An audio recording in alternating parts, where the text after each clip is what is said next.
The next shadow card we will review is Alley. Plus one card, plus one action, discard a card. So when you shuffle, you put this at the bottom, and this is a good way to cycle through your deck. Essentially, it draws a card, and then you discard a card. So if you start with 5 cards in hand, you can play this during action phase, and you end with 5 cards in hand, which is nice. A lot of the normal plus one card, plus one action, discard a card cause your hand to go down in size because you had to draw the card itself first. So that's going to be stronger. Certainly, if you have discard for benefit effects, if you have a lot of junk in the deck you want to just try to get through, if you have throne room, then you can play this and get 2 cards, discard 2 cards, but get the plus actions. So using that as a village source. In general, it seems pretty weak to me. I'm sure there are some strong combos and strong ways it can be used, and maybe just for sifting.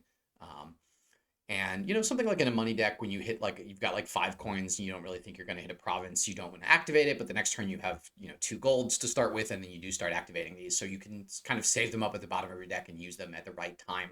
And knowing you have a couple of these, or that your opponent has a couple of these at the bottom of their deck, meaning they could have one really nice turn in a sloggy kind of shuffle to hit that high price point to buy a province or something like that. So that's a potential way this could get used. And I'm sure there's some broken combos or ways that it can be used that I'm not thinking of right now that I'll have to see in the wild.